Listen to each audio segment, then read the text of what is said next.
Welcome back to OpenLine. We were talking with Ray Crocker. He has been in the repo industry for a long time.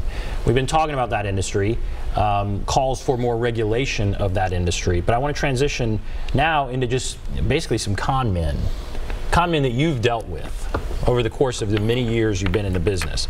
The repo, you dealt with a repo of a speedboat that held the American and European Speedboat Championship, that held the record, I guess.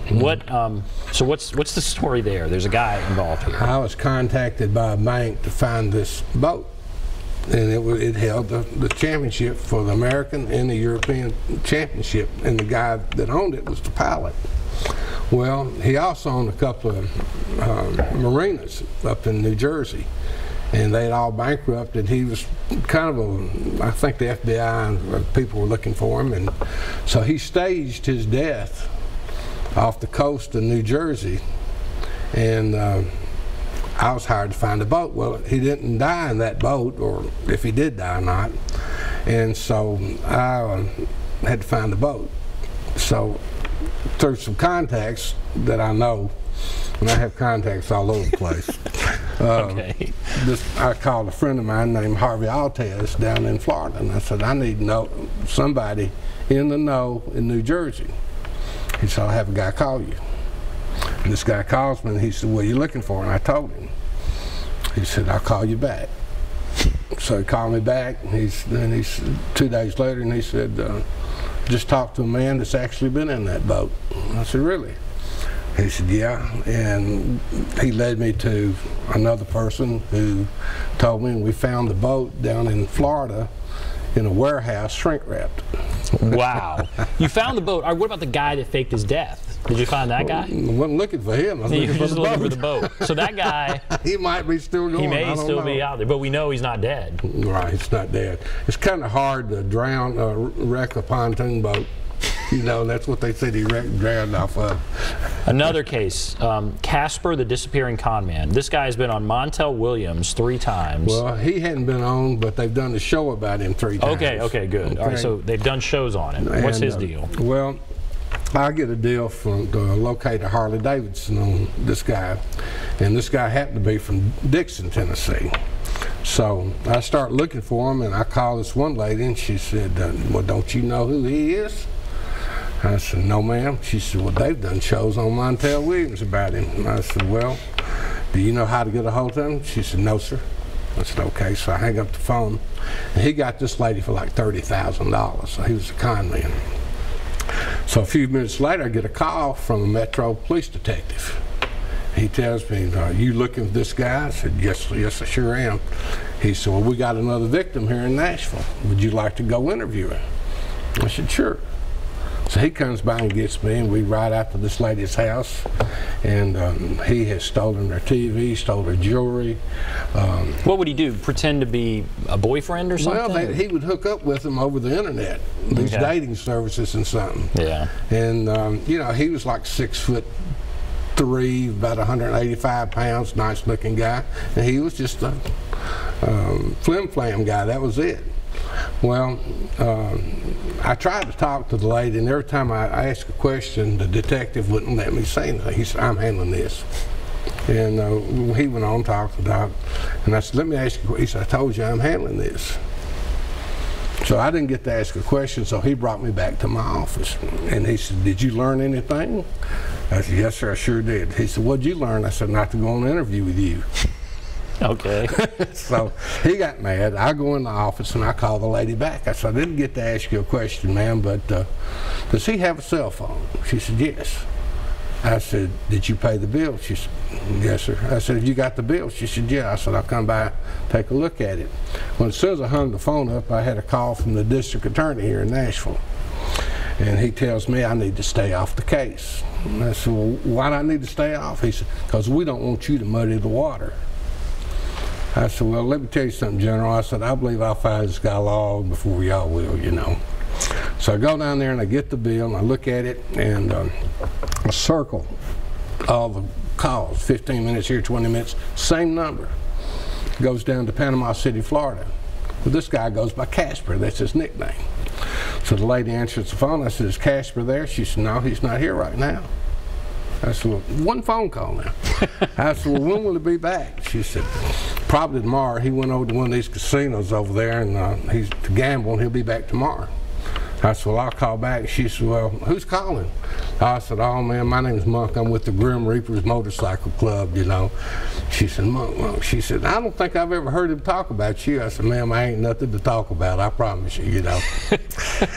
So the next day I called back, and I said, can I speak to Casper, you know? And she said, well, he didn't come back. I said, he didn't. I said, have you heard from him? She said, no, and I'm worried about him. I said, well, worried? Well, why are you worried? Well, he didn't take his medicine. And I said, medicine? Well, yeah, he had his back operated on. I said, ma'am, is he riding that Harley on a bad back? Oh, no, it's right here under my carport. I said, hold on. So I go back, I come back to the phone. I said, ma'am, my name is Ray Crocker. I'm an investigator out in Nashville, Tennessee. I said, I got the Panama City Police to come by to talk to you about this guy, and I got a repossession company coming to pick up the motorcycle. And she said, okay. I said, this guy's kind of infamous. He's been on TV and everything else. She said, what do you mean TV? Well, Montel Williams.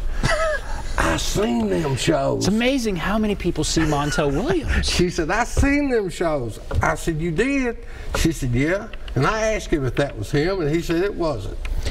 I long for the day that you're able to say to someone, that guy has been on OpenLine, and then they go, I've seen that guy. I'm just kidding. All right. One other. All right, Vito. This guy was in the Mafia. Okay, another thing you've dealt with, a guy in the Mafia. So what's the deal there? I get a call from a friend of mine out of Houston, who I consider probably one of the more prominent repossessors in the country. He's one of the best skip tracers ever. One of, you know. He said he'd been working on this deal for 8 months. Wanted to know. He said, maybe get some fresh eyes on it, can do something, you know, take a look. I said, well, what's the payoff on it? He said, well, we're looking for 2 dump trucks and a motor home. If we repo them, when they sell them, we get half of whatever they bring at auction. Because this is a 5-year charge-off. This is found money. I said, okay. I go to working on it, and luckily enough, I hit a guy that Vito owed money to. And I said, well, you know how I get a hold of him? Well, he's got a place in Tennessee. I said, well, where? He said, in Dixon. I said, where at? He said, I can tell you how to get there, but I don't know the name of the street and all that. So he gave me directions, and I sent my son out there. And he calls me, and he said, Dad, there's a couple of excavators sitting here. There's equipment and everything else down there. I said, well, give me the serial numbers, you know. So he gets the serial numbers off the excavators, and I call Nashville Ford Tractor, talk to Earl Denny, out there, his son, rather. I said, who's got these financed? He said, Case New Holland. Well, I used to work for Ford Motor Credit, and Case New Holland is Ford Credit. So I call up there, and they said, you know where these are at? I said, yeah. And I said, 2 excavators. They said, yeah.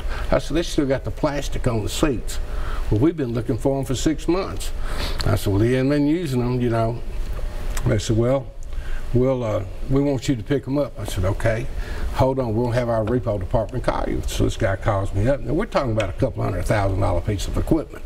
Couple $100,000, okay. Each one, you know. Right. And he says, you can get these? I said, yes, sir, I can. He said, well, we want you to get them. I said, okay. On each one, I'm going to charge $1,500 plus expenses. He said, what do you mean expenses? Well, I got to have a drop deck trailer. I got to have permits to move. I got to have our operator to handle them. He said, well, we don't pay that much. I said, well, what do you pay? He said, $350. I said, well, you ain't going to get them. And I hung up. Well, he called me back, and he said, well, where are they? I said, send me $3 and I'll tell you. Okay. So I ended up finding, getting a John Deere excavator and loader, actually out of Fairview, Tennessee. I found 1 dump truck in Detroit, the other one in Cincinnati, and the motorhome in Magazine, Arkansas. And Vito, I made contact with him when I was down on his place in Dixon. I went in, and he had his family evidently owned a petting zoo up in Detroit, and they brought all these animals because the city put him out of business. So he had 5 single hump camels running around this farm down there. And this guy's in the Mafia. He was Mafia. He was Mafia. Yeah. And he's here in Dixon. Yeah. And he's got camels from a zoo. Well, from a petting zoo they had in Detroit. At the Three Bears Water Park. You can Google it and read all about it. All right. We only have a couple minutes left. I mean, bottom line, you've seen all kinds of stuff. Are you? Where do you think about where we're going? I mean, what do you think? Are you optimistic about where things are going or not? What you're seeing as far as is just what you're seeing out there in the world. What do you think from your perspective in this business, this crazy business? You know, as the interest rates grow, the money that can be made off financing cars is a lot of money. You know, but we have so many of these what I call subprime companies that buy the marginal credit and they buy deep into it, and then they want to dictate to the repossessor, well, you're only going to work, we're only going to pay you unless you get the car. Mm-hmm. Well, you know, that's called contingency. Mm-hmm. And they're going to get people killed and hurt, and they already have because of it. In other words, if I don't get that car, I don't get any money. Right. Well, I'm not going to go out and repossess every one of them. I have people that work for me. And if they've had a bad payday, because generally you pay an incentive for each vehicle, they're going to take chances they normally wouldn't take. Yeah. And when that happens, people get hurt. And that's why you think there should be a little more oversight, a little more training, a little more regulation. All right, it's fascinating to talk to you. All right, we're going to take a break. We'll come back, wrap everything up. We'll take a break. We'll be back right after this.